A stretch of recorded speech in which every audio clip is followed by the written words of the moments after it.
বাংলাদেশের মুসলমান ভালো থাকলেও দিল্লির মুসলমান কিন্তু ভালো নাই।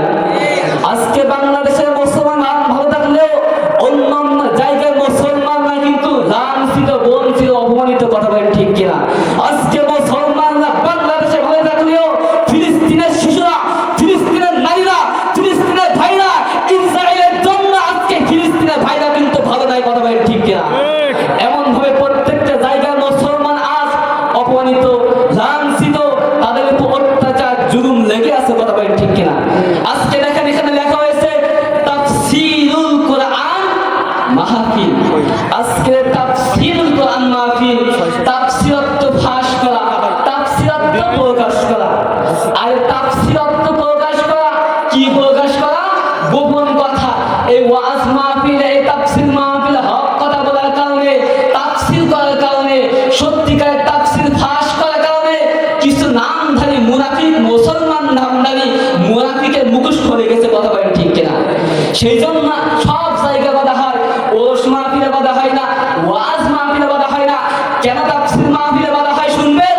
কেননা এই তাফসীর কোরআন মাহফিলে হক কথা বলা হয়, কোরআনের কথা বলা হয়, কোরআনের সঠিক ব্যাখ্যা করা হয়। সেই জন্য এই তাফসীর কোরআন মাহফিলে বাধা। এই তাফসীর কোরআন মাহফিলে হক কথা বলার কারণে মুফতি আমির হামজা সাহেবকে জেলের ভিতরে রাখা হয়েছে।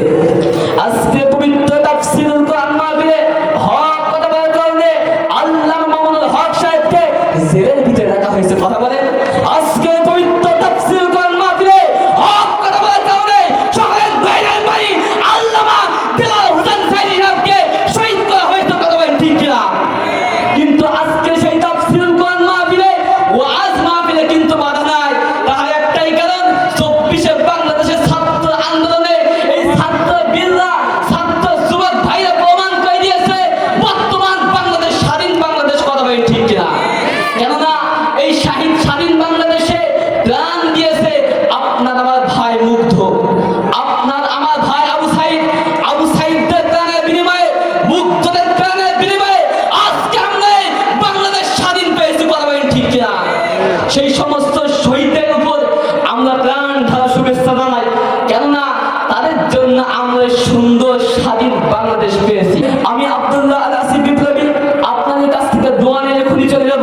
সুতরাং আমি উদাত্ত কণ্ঠে আহ্বান করব, আজকে পবিত্র তাফসীর কোরআন মাহফিলে, ওয়াজ মাহফিলে এখনো পর্যন্ত যারা রাস্তাঘাটে, দোকানপাটে, যে যেখানে ঘোরাঘুরি করতেছেন, আড্ডায় যত আছেন, আজকে পবিত্র জান্নাতের বাগানে পবিত্র ওয়াজ মাহফিলে আমরা সকলে চলে আসি। কেননা এটা কিন্তু সাধারণ কোনো মানুষ না। আমরা দেখতে পাচ্ছি দুই সাইডে লাইট আর মাঝখানে মাটির বিছানা, কিন্তু আমরা দেখতে পাচ্ছি এটা মাটির বিছানা, কিন্তু আল্লাহ পাক রব্বুল আলামিনের কাছে এটা একটি জান্নাতের বাগান। বলি সুবহানাল্লাহ। আজকে দেখেন